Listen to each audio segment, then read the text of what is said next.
I'm about to test products made by the most popular YouTubers in the world, from creators with over 1 million subscribers to creators with well over 50 million. And I'm not holding back. This is about to get brutal. Last time I tested celebrity-made products, the average score was less than 5 out of 10. So, here's our new rating board.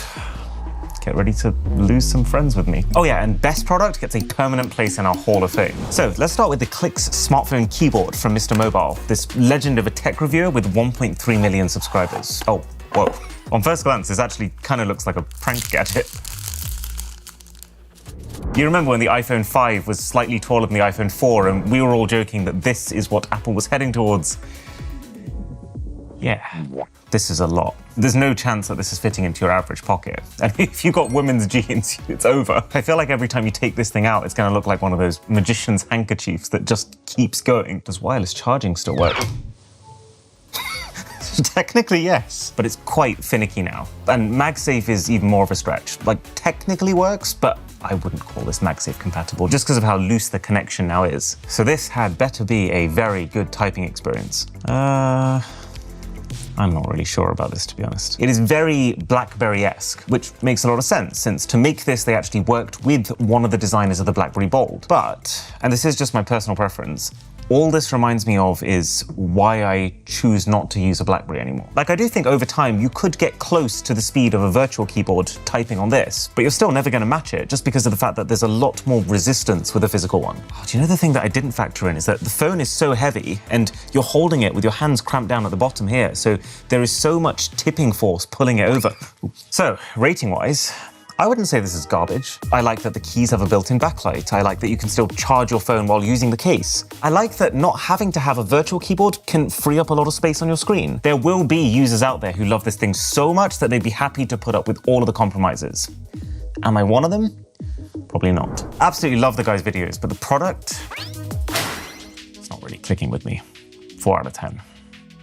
This is actually so rough. I have to be honest with these ratings, but people are not going to be happy.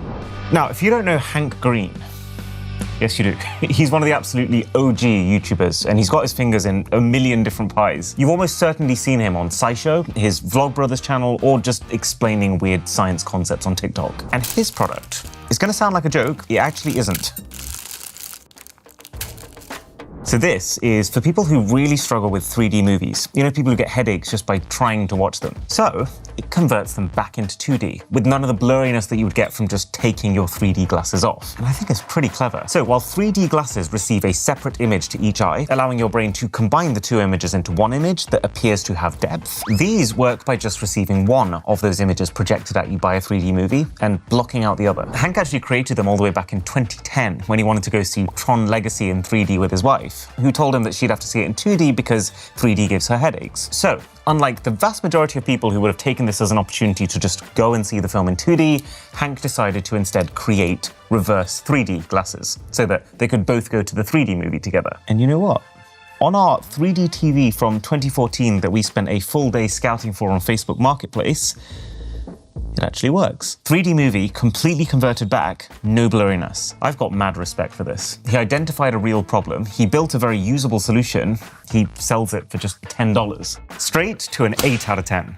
Tough act to follow, but let's see if inventor Simone Yetch with 2.8 million subscribers can do it. She's probably best known for turning her Tesla into a pickup truck. And I assume she must have got so tired of people looking at her surname and pronouncing it Geertz that when it came to starting her own company, she decided to name it after the very literal way that you should pronounce that surname. And honestly, I think this goal calendar is the most interesting thing that she's released so far. Originally made for her own purposes, to help her to meditate every day for a year, but she just ended up loving it so much that she stuck it on Kickstarter.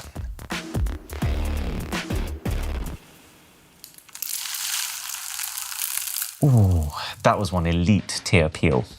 I appreciate that.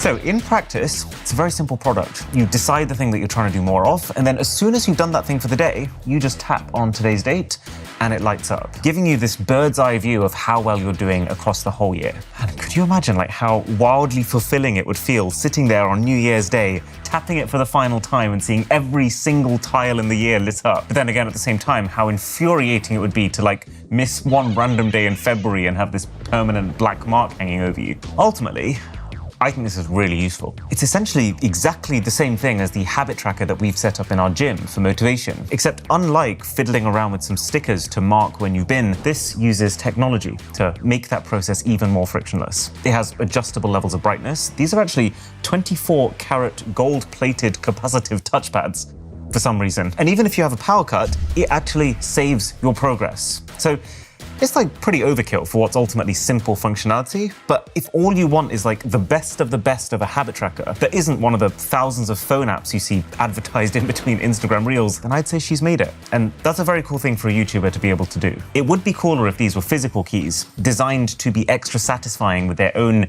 unique, rewarding sound effects, because I gotta say, I do find these touch plates a little bit fiddly to use, but still, 8 out of 10. This is product goals. Star Wars Theory is a channel that focuses on Star Wars. Here's the thing, if you spent any time on Star Wars YouTube, you'll also be familiar with the insanely expensive lightsaber replicas that are out there. So, Star Wars Theory decided that they wanted to create a less obnoxiously priced alternative, starting their own lightsaber company, Theory Sabers. So this is one of their most premium options. This is called the Fallen Knight. Wow. Tons of stuff in this box. This is very clearly not a rush job. So this is essentially a replica of Anakin Skywalker's saber, with its kyber crystal, you know, the power source of a lightsaber, exposed. Oh! Oh, wow. That's actually very impressive. Like, just listen for a second. Can you hear how it's reacting to not just the big movements I'm making, but even the subtle sways with like instantaneous responsiveness? There's actually 2 kyber crystals inside, red and blue, to symbolize the conflict within Anakin between the light side and the dark side. So many insanely niche touches here. Like, just as a crazy example, you see this cutout that exposes the crystals? Well, this cutout is exactly the same shape of the cut that Luke Skywalker makes in Vader's helmet during the fight on Dagobah. Plus, I think this is the coolest bit. So, we draw it, and you can completely change the characters that it represents. It will change the saber color, it will change the sound effects. Fit check. Oh, the sound effects encourage experimentation, I'll give it that. Ooh. Hey, it's very responsive to the impact, but the only thing I would say is only the middle of the blade lights up, even if you make contact at the end. Ooh. Oh, not again. I actually like this. This is a good product for like a very specific kind of person, but I've been doing a little bit of digging on the side, and it seems like Theory Sabers isn't really making their own sabers. They're buying them from a Chinese company called TXQ. They're adding their own packaging, their own sounds, but then they're selling them at like twice the price, which, I mean, they're pretty great sounds. And the sabers also come with tons of custom-made songs specifically baked into them. But does that not kind of take away from the whole point of it being a more affordable alternative to something? And what I particularly don't like is that it doesn't look like Theory is making it clear that they're doing this. Like, so many customer reviews on the site are from people who think Theory is actually manufacturing these, which makes it pretty clear that something is being lost in communication. So, Theory Sabers, 5 out of 10. In theory. But now we're getting to the 5 million plus subscriber greats, starting with Jay Laser Video, who's been building real-life sci-fi gadgets on the internet for over 12 years now. He did this one amazing video where he tried to create something as close as possible to Spider-Man's web shooters, and this is essentially his downsized, commercially available version of that shooter, without the risk of killing you. So it uses a pretty meaty spring in this section here to fire out your web. That is really cool. And that can either have a magnet or a suction cup attached to it, and then a rechargeable motor at the back to be able to bring that back to you. So let's say Spider-Man's feeling a little snackish. Ooh, connection. And then we pull it back. Whoa! It actually worked. Let's say my laptop is a little bit too far away for me to close myself. And now pull. Oh, nearly. Okay, not quite enough pulling force on the motor, but if I manually pull my wrist away, that actually kind of works. I've used a lot of stuff like this over the years that's pretty bad. So like, I was half expecting the sticky pad to just instantly bounce off the laptop, but like, success rate is pretty high. It's still a toy, don't get me wrong. It's a bit of fun, you might add it to a cosplay outfit to take it to the next level, but it's a very good toy. Well, I gotta say, YouTubers are doing a lot better than I was expecting them to. And that brings us to to a product from someone who's pretty massive in the tech space. So, Jerry Rig Everything, the teardown guy, loves using razor blade utility knives. He says they are the most versatile tool on the planet, but he also says that not all of them are created equal. Some of them are very cheap and flimsy, and so they have a lot of wiggle. Some of them are really big and plasticky, so he basically decided it was time for him to make his own. Just a knife in a box, no frills. I mean, it ain't fancy packaging, but at the same time, it's not a fancy price. It's less than $20 normally, and less than $10 when he drops a sale. So the knife itself, it takes industry standard razor blades, and it comes with some, which I do appreciate, because I just find it so infuriating when products don't ship with the basic assumed things that you need to use them, like batteries. Anyways, that's pretty good. Let's try that again. Good old paper test. Wow. So yeah, one thing you have to give this thing is it's sharp. We'll use this for the rest of our unboxings just so you can see how light work it makes of them. And there's actually a lot to like here. It's got a nice small footprint. I like the fact that it's got a spring here, which keeps the knife fully closed when folded. So the blade is never sitting in this position, which could become a threat to life. I like the fact that even though there is plastic on the outsides, it doesn't feel plasticky. And also, when you open the thing, it locks up like a freaking gun safe. That's not moving. But then at the same time, this isn't like some of the products we've seen earlier in this video. This isn't some big new innovation. Because the blades are standardized, so the blade here is exactly the same as the blade you'd use on this even cheaper knife, the actual product here is really just the handle. And it's pretty good. The only thing I particularly don't like about it is that to close up the knife, you have to put a lot of pressure on this section down here. And the only way that I can comfortably do that is to have my other fingers directly in the firing line of the blade, which just freaks me out. It makes me feel like I've got to do this whole maneuver in slow motion just so I protect these moneymakers.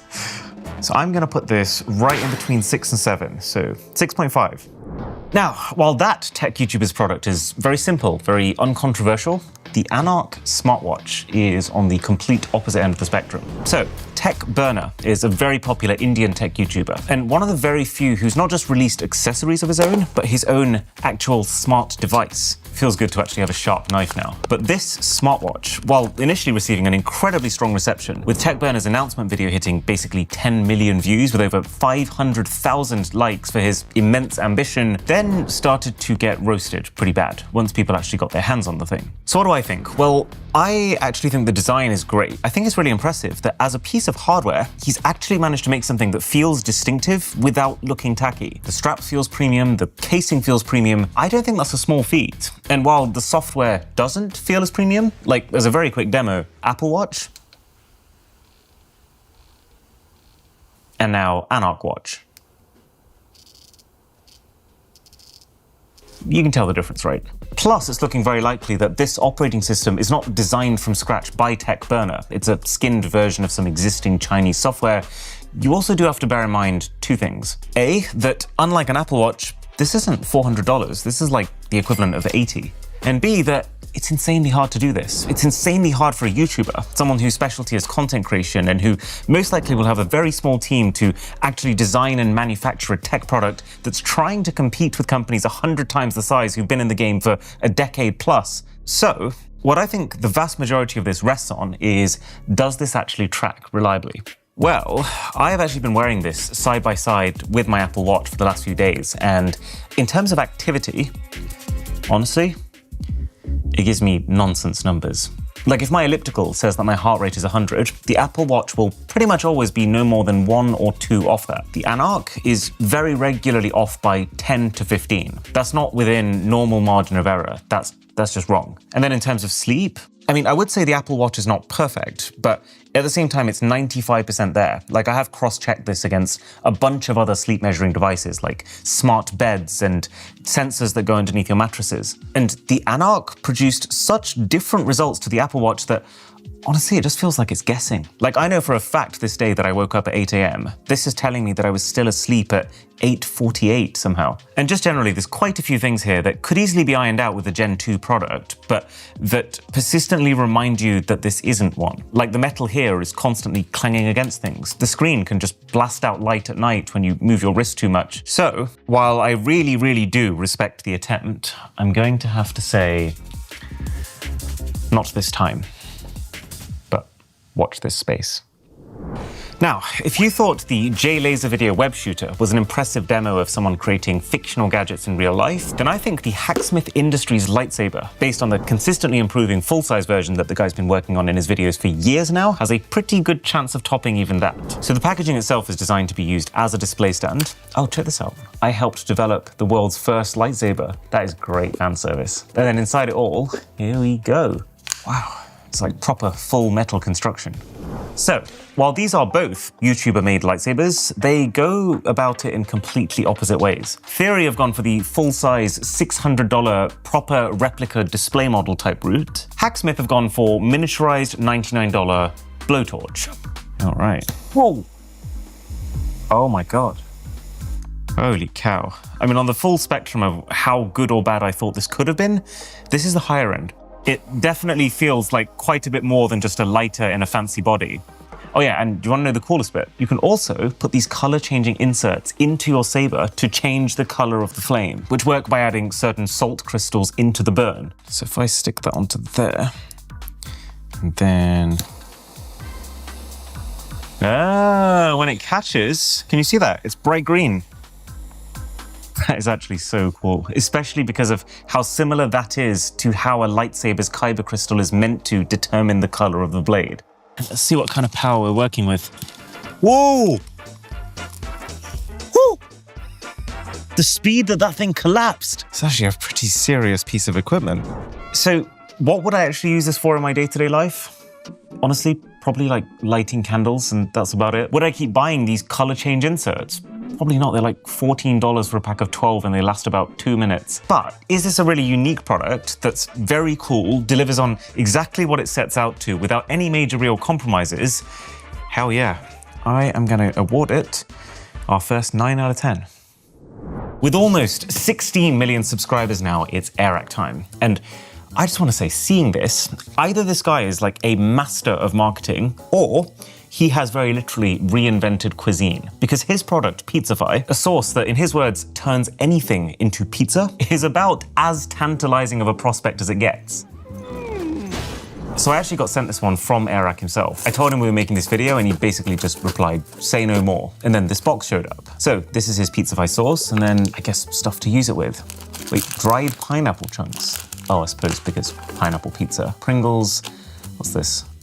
Oh, it's just a box of insects. Oh my God, So here's what I think is the use case for this. You're really craving a pizza, but at the same time, you can't be bothered to actually go to the kitchen and hand make one yourself for 20 minutes. So how close does it get? So we're going to assume that real pizza is a 10. So now, Pizzafy on toast. This feels like such a stretch. I actually really like it. It's very rich, indulgent sauce that does a very good job converting this into tasting like pizza without being so much that you can't eat it in large quantities, like a lot of sauces. I'd say that's like 85% on the way to being pizza. Right, let's try a pineapple chunk. That's the weirdest combination of foods I've ever eaten. The link to pizza is starting to become a little tenuous. I'd say that's 50% as good as pizza. And finally, let's try it on something that's distinctly not tasty. So, Pizzafy on cauliflower. Yeah, I feel like at that point, it starts to just taste like salty seasoning. So, if I'm being really honest, do I think this is very clever and also slightly misleading marketing? Yeah, because if you boil it down, really, this is basically marinara sauce, but with a slight cheesy taste that I'm assuming is coming from the inactive yeast inside. Then I kind of feel like, you know when you click on a really clickbait YouTube thumbnail, but then the video itself ends up being so good that you're almost grateful for that thumbnail for getting you to click. Because is this still good marinara sauce? I would say yes. The only real thing is the price. It's $25 for 2 bottles, so it's not quite an 8. I will give you a saucy 7. I feel like I don't even need to introduce Linus Tech Tips, one of the very original tech YouTubers and an inspiration to many of the ones who followed. And Linus has released a ton of products in his time. But if you were to ask what is the single most impactful one, I think most people would tell you the screwdriver. LTT set out to basically make the best screwdriver humanly possible. It took them 3 years and hundreds of thousands of dollars to get to this. Now, whether or not it was worth it, we'll get to, but what I do like straight off the bat is I think this is how a YouTuber should make a product. Linus effectively decided that he loved this screwdriver from a company called MegaPro because of its ability to store the bits inside of the handle. And so instead of pinching the idea or trying to copy it, he approached the company to try and work with them on it. And then instead of just taking the good product they'd already made and just slapping his label on it, he tweaked basically everything about it in ways that he felt would make it even better. So I kind of feel like it utilizes his expertise as a reviewer and gets around the fact that he doesn't have a background in manufacturing. So anyway, the handle is very meaty and also very grippy. It feels like even if you do get a little sweaty screwing things, you're still gonna be able to keep going. These bits, they also fit really securely in on the inside. Like, they are not going anywhere. And then there's a pretty strong magnet at the tip to hold those bits in place, which has the other benefit of also being able to catch screws as you're taking them out. Not to mention the naturally occurring haptics here are, yeah, I mean, that's just pristine.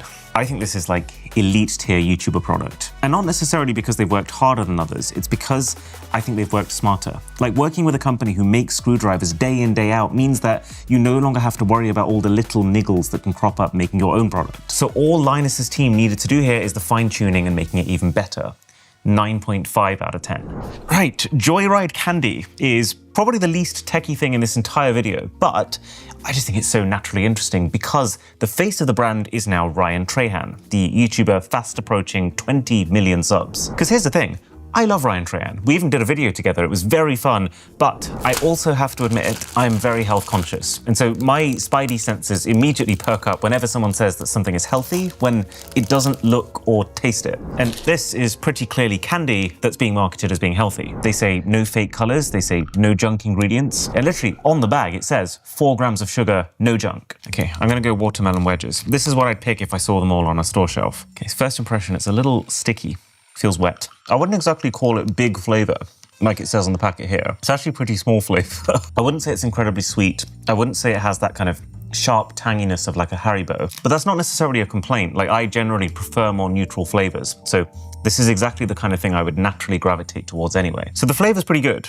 Then the question becomes, how have they made that flavor pretty good? Because if it is just 4 grams of sugar and then a bucket load of aspartame sweetener, then what's the point? Right, so the 2 key sources of sweetness in this, apart from sugar, are allulose and stevia, which, I mean, as far as the current medical understanding of these two is concerned, they are both naturally occurring low and 0 calorie sweeteners that don't spike your blood glucose. I actually went on a really strict diet a couple of years ago where the only source of sweetness I could have was stevia, and I was sick of it because the aftertaste is horrible, which is probably why they've combined it with allulose and sugar. Okay, so my review is, I really like the products. I just think they need one tweak. I think instead of writing no junk on the front, because if we're being really honest, this is still an ultra-processed candy packed full of sweeteners, and no junk definitely implies it's healthy. It really should change to less junk. That would make it clear that it's healthier than a lot of its competitors, because I think it's pretty fair to say that it is, but also that it's not healthy compared to, say, a piece of fruit. And then you factor in cost. This is like, I actually haven't seen a candy more expensive than this. It's like $5 a bag. So in totality,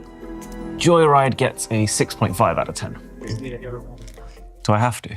Oh, this is gonna be so bad. Too much piece of pie.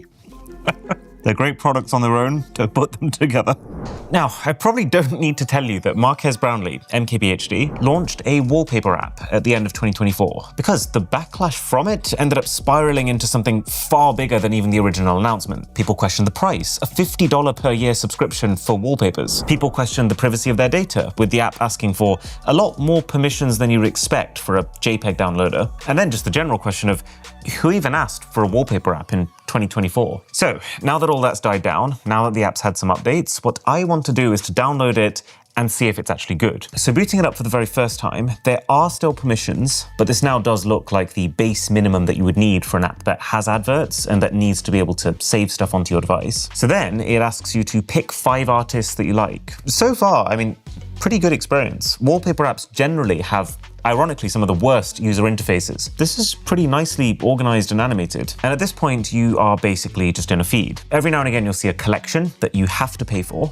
And I have to say, some of them are very expensive. Like this one is 4 fairly similar looking digital images for $7.99. But at the very least, those collections are optional. And at least the money is being split with the artists. So let's say that I like the look of this wallpaper that's not part of a collection. So I click it, get wallpaper, and then, So it's either download it in 1080p, which, let's be honest, on any high-end modern smartphone is not a very good option because most of them have displays that are higher resolution than that, and many of them will also end up stretching that wallpaper in the process of applying it. And so then if I want the high res, I have two options. Either subscribe to the app, which to be fair does now cost less than it used to. It's either $2 a month to get all the standard wallpapers, which feels reasonable-ish, or it's $12 a month or $50 per year to also include the collections too.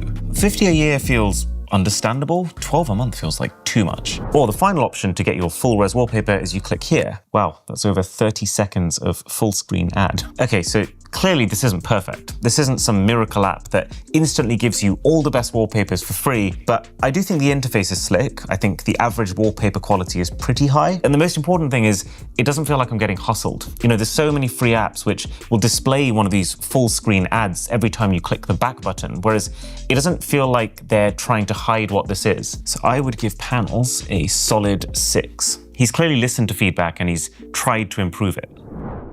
If you're of a certain age, you've definitely seen a Vsauce video. And if not, you've probably at least seen people do impressions of, "Hey Vsauce, Michael here." So in the same vein as the mind-bogglingly niche science think piece videos that they've always made, the Vsauce Curiosity Box is an educational science toy subscription with video lessons and instructions from Michael himself on how to use the things. So straight away, first impression is, I can see why this is fun. There's a whole bunch of quite varied looking stuff inside of it, all with its own unique presentation. And at the very bottom, a t-shirt too. So the obvious risk with stuff like this is it actually fun for more than like an hour? And does it provide any other value after that? Okay, so MGS-1, which is Mars Global Simulant. So simulated Mars soil used by NASA to test equipment that would be deployed on Mars. So this is what Mars feels like. It's all right. Don't know why Musk is in such a rush to get there. What do I do with it now? Okay, so 67 shadow alphabet shapes. So you've got to use these to create kind of like the negative space around each letter without creating the letter itself. It's interesting. It's just not necessarily particularly different from picking up a jigsaw puzzle. So then we've got Picture Pie, which is essentially a bunch of stencil discs that allow you to draw a picture by consistently drawing tiny separate lines and then rotating the disc. It'll feel like nonsense while you're doing it, only for you to then take the disc off at the end to reveal a pretty coherent looking result. Oh, and of course, even the t-shirt is not normal. This is an amphichiral knot, depicting the only known 15 crossing knot where both the knot and its mirror image are the same. Should have been a V-neck. There's even like a book here called Why Not? Get it, like knot, because it teaches you about 60 different knots, how to make them, and includes the rope you need to do so. All of this stuff is like incredibly complex and super nerdy, but I can see why people are into it. I like what this stands for. I like the fact that this stuff very literally encourages curiosity. It makes you think a little outside the box, and that's like food for your brain. But then at the same time, it is like $60 a box, and largely speaking, most of this stuff isn't teaching you skills that are particularly relevant or translatable. It's very much like, here's some wacky things to do that are a bit different to the usual Lego. So I like it. I just don't love it. I think some of this stuff could quite easily end up as clutter. 7 out of 10. Unbox Therapy. Unboxer, Therapier, and Bender of the iPhone 6 back in the day. This guy in 2019, he claimed that he's never found a phone case that he actually likes. They're all too bulky or too flimsy, they collect dust and dirt, and he struggled to find good ones for the more niche devices. So he decided to create his own case company that, quote, wouldn't ruin your smartphone. And one of the key ways that they apparently do that is by being made of premium Kevlar aramid fibers that allow them to be very strong while being impossibly thin. So right off the bat, these guys were not kidding with the thinness. The thing feels like a sheet of paper. And when you put it on, my phone actually does feel completely different to how it feels with a thick case. I love this matte texture. You can actually feel the weave. And it is also, to their credit, incredibly easy to slip on and off. That's one of the key pain points they said they wanted to fix, and I can confirm that they have. So is this goated?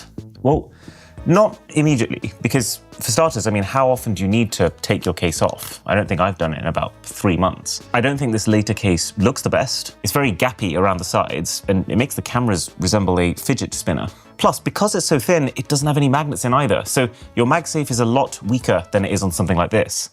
Okay, scratch test time. Let's try something very soft, like a level 4. Oh no. Okay, well, might as well finish my sentence now. So not very scratch resistant at all.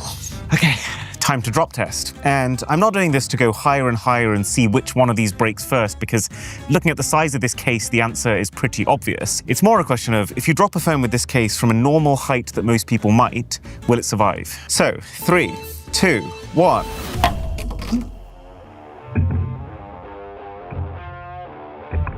Not great noises. So my main phone with my main case are completely fine, with some very, very light marking where the case has hit the floor. The later case has importantly completely protected the phone, but the case itself has suffered a little bit more casualty. So it does serve the base function of protecting your phone in a form factor that's not too bulky and that has this really nice, comfortable matte texture. But then some part of me is also looking at this thinking, what does this do at $60, by the way, which is just insane for what this feels like, that a $10 or $15 case doesn't do? Not much, I would say. So later case gets a 5 out of 10. Could have been a greater case. At well over 60 million subscribers now, it's Mark Rober, the ex-NASA engineer who now spends his time making insanely large-scale science engineering concepts. And he's also created Crunch Labs, which is yet another subscription box, but this time it's more focused on giving you one buildable project that teaches you STEM concepts. Oh yeah, so here is where I spent 45 minutes trying to peel off the address label with limited success. And then inside, please don't be a glitter bomb, please don't be a glitter bomb. Whew. Okay, so unlike the Vsauce Curiosity box, this box is just one thing, and everything inside is focused on making that one thing. So the box we got is for the disk launcher, which Joseph on our team happily put together. He said it was fun, and it only took 13 minutes total, which is not a terrible thing. There's two types of boxes you can get. The build box, which is more for kids and is the one we have here, and then the hack pack, which is made for teens and adults and would take closer to an hour. So turn it on here, and then wow. I gotta say, the accuracy is phenomenal. They've managed to retain this really authentic homemade feel to these projects, but at the same time while having the kind of performance that you'd expect from something pre-made. It's still not gonna occupy you for days on end, but this has felt like one of those experiences in which every single part of the process has been very well thought through. Everything from the website design, I thought was so sick, to the instructions where it really does fully explain the reason why it works the way it works, to the fact that for every box, Mark Rober has made a separate dedicated video just to give even more insight. Plus, unlike the Vsauce box, this is $25, which, yeah, I mean, you get less stuff, but I'd rather have just one thing I love as opposed to 6 things I kinda like. So, based on this box and on my experience, I think this is deserving of a 9 out of 10, which means, congratulations, Linus. Highest rated product from the entire video. Welcome to the Hall of Fame. But there's one thing that gets promoted by YouTubers more than anything we've seen so far. VPNs, like ExpressVPN, but also our sponsor Surfshark. So I just wanted to very clearly show you why Surfshark is just the straight up better product. So firstly, pop onto their websites. ExpressVPN starts at $5 a month. Surfshark starts at $2 a month, with 4 extra months for free if you use the code BOSS at checkout. But what about the speeds? Well, this phone is using Surfshark, this phone is using ExpressVPN, and both are connected to Morocco. Okay, well, Surfshark is coming out significantly faster, but I mean, even if it was the same, it doesn't make any sense to me. Like, the only thing I can see that ExpressVPN has is 105 servers compared to Surfshark's 100, but if your actual speed is slower, then why does that even matter? All topped off with the fact that Surfshark has unlimited users for that one subscription price compared to 8 with Express, and just antivirus, data breach alerts, and even an alternate ID feature for you to use. So head to surfshark.com/boss to check it out for yourself.